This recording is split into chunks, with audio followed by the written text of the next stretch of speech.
And this is a crisis that 77% of our kids are too disabled to serve in the United States military. What is happening to our country? And why isn't this in the headlines every single day? There's nobody else in the world that is experiencing this. This is only happening in America. About 18%, and by the way, there has been no change in diagnosis, which the industry sometimes like to say. There has been no change in screening. This is a change in incidence. In my generation, 70-year-old men, the autism rates are about 1 in 10,000. In my kids' generation, 1 in 34.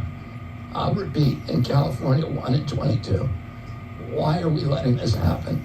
Why are we allowing this to happen to our children? These are the most precious assets that we have in this country. How can we let this happen to them?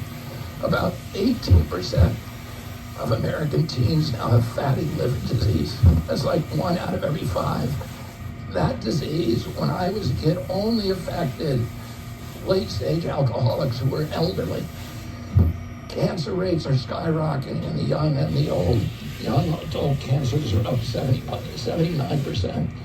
1 in 4 American women is on antidepressant medication. 40% of teens have a mental health diagnosis.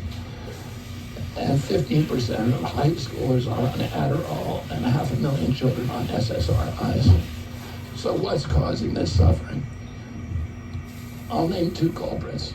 The first and the worst is ultra-processed food. About 70% of American children's diet is ultra-processed. That means industrial manufactured in a factory.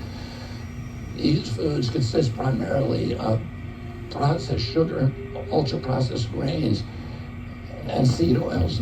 Laboratory scientists many of them formerly worked for the cigarette industry, which purchased all the big food companies in the 1970s and 80s, deployed thousands of scientists to figure out new chemicals to make the food more addictive. And these ingredients didn't exist 100 years ago. Humans aren't biologically adapted to eat them. Hundreds of these chemicals are now banned in Europe, but ubiquitous in American processed foods. The second culprit is toxic chemicals in our food, our medicine, in our environment. Pesticides, food additives, pharmaceutical drugs, and toxic waste permeate every cell of our bodies. The assault on our children's cells and hormones is unrelenting. To name just one problem, many of these chemicals increase estrogen. Because young children are ingesting so many of these hormone disruptors, America's puberty rate is now occurring at age 10 to 13, which is 6 years earlier than girls were reaching puberty in 1900. Our country has the earliest puberty rates of any continent on the earth. And no, this isn't because of better nutrition. This is not normal. Breast cancer is also estrogen-driven, and it now strikes 1 in 8 women. We are mass poisoning all of our children and our adults. And considering the grievous human cost of this tragic epidemic of chronic disease, it seems almost crass to mention the damage it does to our economy. But I'll say, it is crippling the nation's finances. When my uncle was president, our country spent $0 on chronic disease. Today, government healthcare spending is almost all for chronic disease. And it's double the military budget. And it is the fastest growing budget item in the federal budget. And chronic disease costs more to the economy as a whole, costs at least $4 trillion, 5 times our military budget.